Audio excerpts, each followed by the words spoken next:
Good morning. I want to apologize if my voice cracks this morning or if I break down into a fit of coughing because I've been recovering from a cold. And just so you know, I went ahead and took a COVID test and it was negative, so we're all good. But I sounded kind of like Boris Karloff yesterday, so I'm actually better today than then. When I was a sophomore in college, my mother and father gave me a copy of Leaves of Grass, Walt Whitman's great book of poems, for Christmas. It's this one right here. It's held up pretty well over the years, I have to say. It's been a while. A few cracks in the cover binding, but other than, and of course the pages have kind of yellowed. It was the modern library edition, which was, created to be an inexpensive classic, a line of inexpensive classics, so the paper doesn't hold up all that well. But and I have another copy that I use, but I keep this one around for sentimental reasons. I don't know whether they would have given it to me at that tender age if they had known about the naughty parts. Leaves of Grass is full of naughty parts, but I'm grateful that they did. I had taken an introductory course in American literature the semester before, and I think that's where they got the idea. Because in that course, I encountered his most famous poem, Song of Myself. And I guess I talked about it a lot. As you do when you encounter a great poem, you feel as though the poet is speaking directly to you. Have you reckoned 1,000 acres much? Have you reckoned the earth much? Have you practiced so long to learn to read? Have you felt so proud to get at the meaning of poems? Stop this day and night with me, and you shall possess the origin of all poems. Now that's heady stuff for a 19-year-old. I copied out line after line of the poem into my notebook, and I typed some of the stanzas onto 3x5 cards so I could carry them with me. Now I know that sounds like the work of the ultimate nerd, but what can you say? So anyway, my parents knew what they were doing when they gave me that book. I have to admit, though, that my enthusiasm for Whitman faded after a while. He is capable of some really bad lines of poetry. I dote on myself. There is that lot of me and all so luscious. I mean, seriously. Ezra Pound has a famous poem of his own called A Pact, which opens with these lines. I make a truce with you, Walt Whitman. I have detested you long enough. I come to you as a grown child who has had a pig-headed father. I can't say I ever detested Whitman, but I certainly questioned his work after a while. His self-assurance begins to sound bombastic, and his repeated insistence that everything is divine and everything is holy gets kind of hard to believe. It begins to feel like egotism rather than cosmic insight. But lately I've been coming back around to Walt Whitman. I meet him at a different location these days, and it's not the cosmic Whitman I appreciate, but the human being. More than anything else, I see him as an American, surprisingly like Americans of today, though separated by 150 years. And what he tells us as Americans is still relevant, I think. Whitman's life is a compelling mixture of tragedy and hope. He was in and out of financial trouble all his life. His formal schooling ended at age 11. His profession, if you want to call it that, was as a journeyman printer, mainly around New York. But he tended to lose his jobs as often as he found them, sometimes in a dispute over politics, and sometimes over the scandalous nature of the poems he published. One of his brothers died of alcoholism-fueled tuberculosis. He had to commit another brother to a mental hospital, or lunatic asylum, as they were called. When the Civil War broke out, he received news that yet another brother had been wounded, and he rushed from New York to Washington, D.C. in search of him. Fortunately, that brother was not seriously wounded, but Whitman stayed in Washington to serve as a volunteer nurse while working as a government clerk during the daytime. He began work on Leaves of Grass when he was in his 30s, adding to it in edition after edition throughout his life. He paid for the publication of its first edition himself, and indeed the first several editions of Leaves of Grass were unprofitable. But through it all, Whitman displayed one of those American characteristics I alluded to earlier. He was unquenchably optimistic. In a manifesto he wrote after the publication of the first edition, he predicted, "The way is clear to me. A few years, and the average annual call for my poems is 10 or 20,000 copies. More, quite likely." Well, 20,000 copies a year was an overestimate by roughly 19,000 for a while. Right? But Whitman didn't let failure bother him. He kept bringing out edition after edition of Leaves of Grass, all the way up to the year of his death in 1892. And when I think about it today, and you count up all the American literature anthologies, world literature anthologies, poetry anthologies that have Whitman's poems in them, not to mention the calendars and the motivational posters, his confident prediction has come true. Commercial success was important to Whitman. He wanted his books to sell, and he was willing to try all sorts of things to make that happen. Another American characteristic, he wanted to make art, but he also wanted to make money doing it. Whitman pioneered the concept of the sexy book jacket photograph. The jacket cover of the first edition of Leaves of Grass, and you can look this up, had a picture of him looking directly into the camera, hat thrown back, collar open, one hand on his hip, his legs casually bent, looking for all the world like a model in GQ. He also pioneered what we think of today as the book jacket blurb.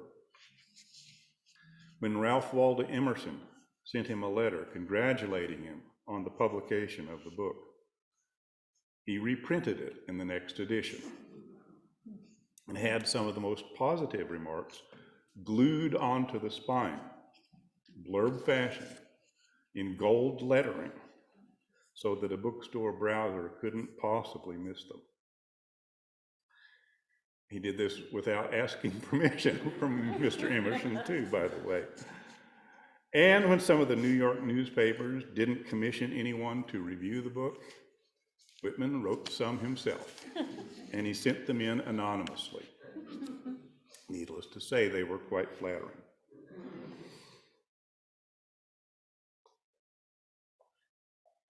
This focus on commercial success is something else that makes Whitman distinctively American.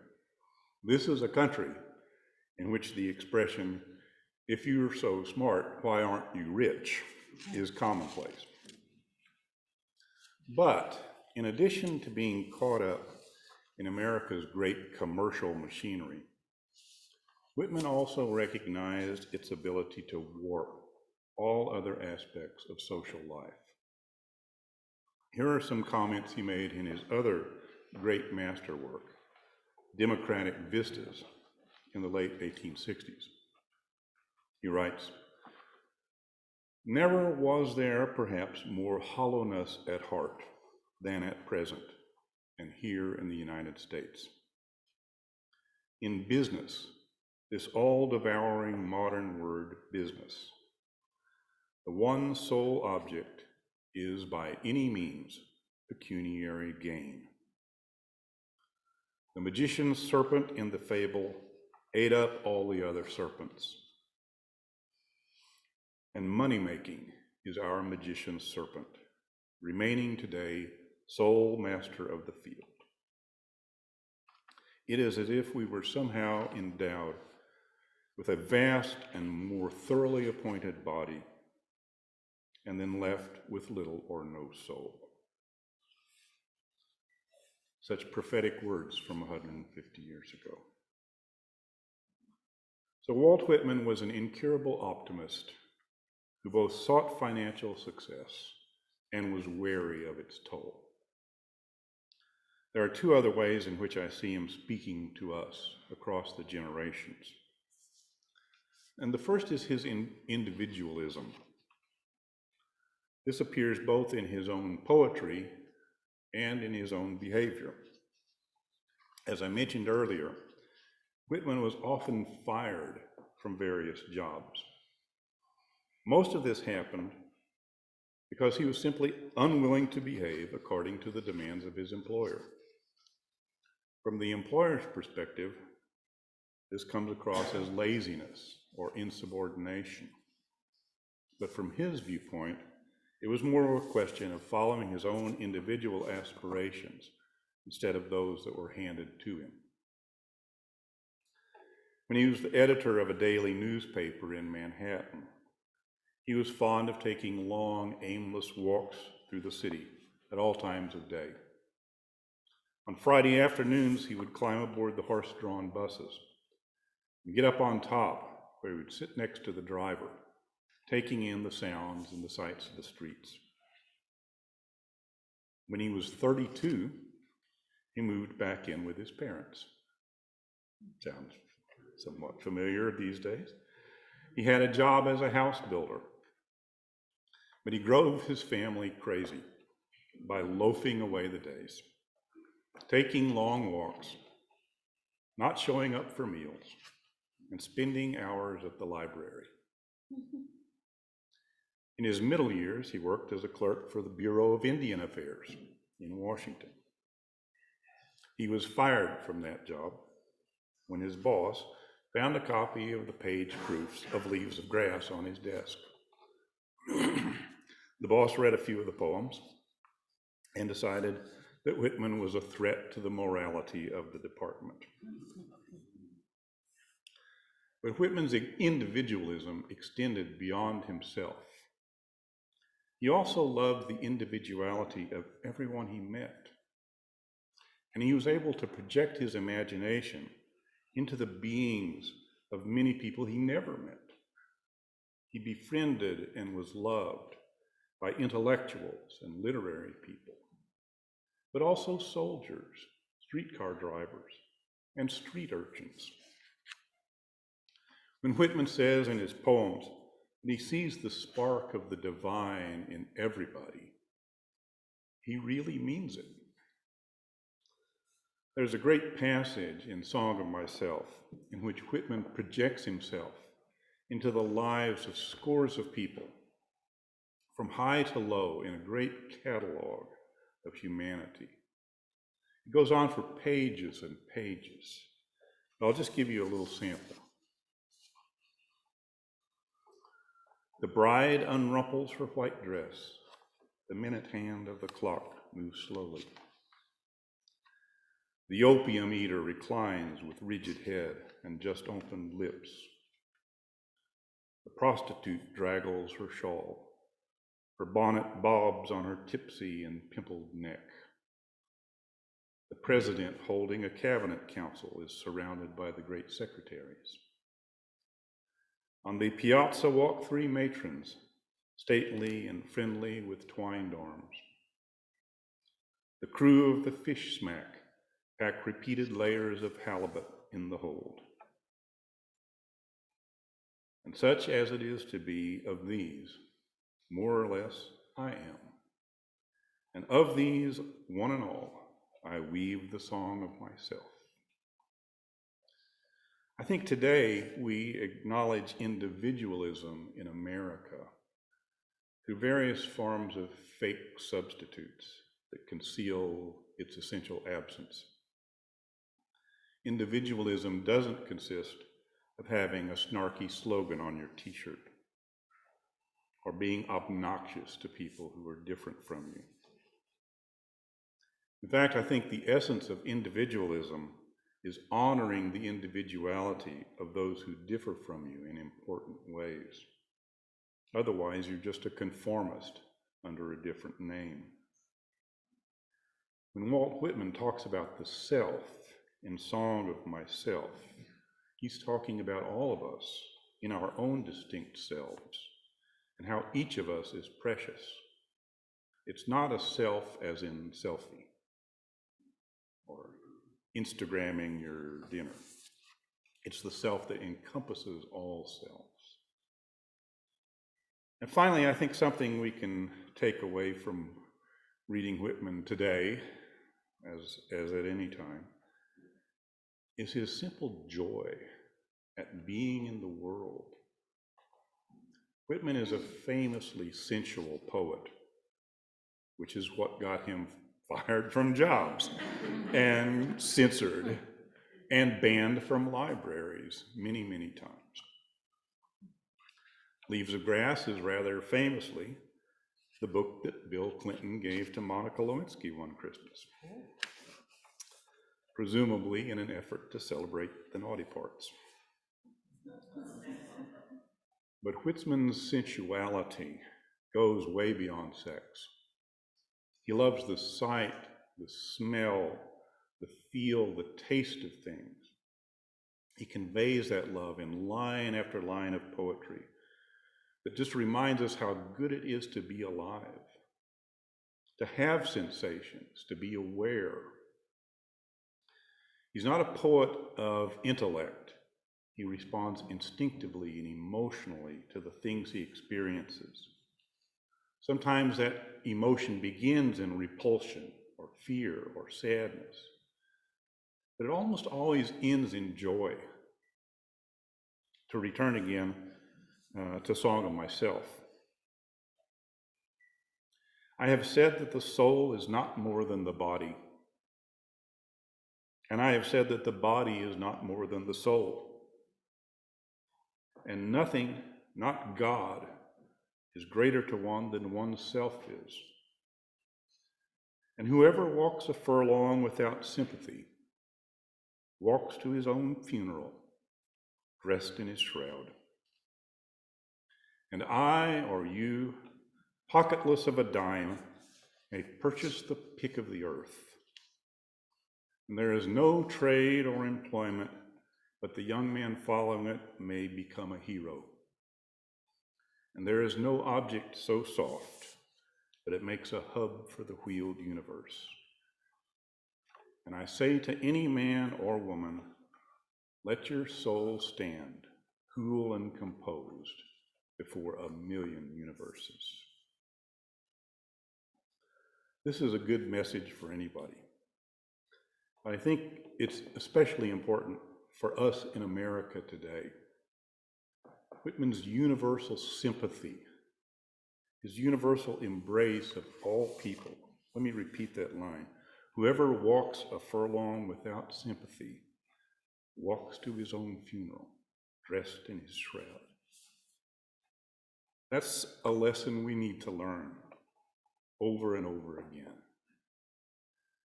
In the opening of Leaves of Grass, Whitman describes himself this way.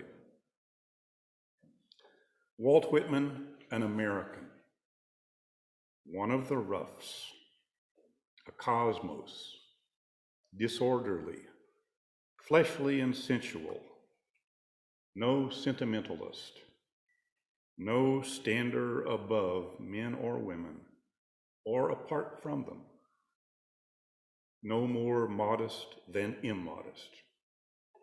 And in my book, that's a pretty good resume.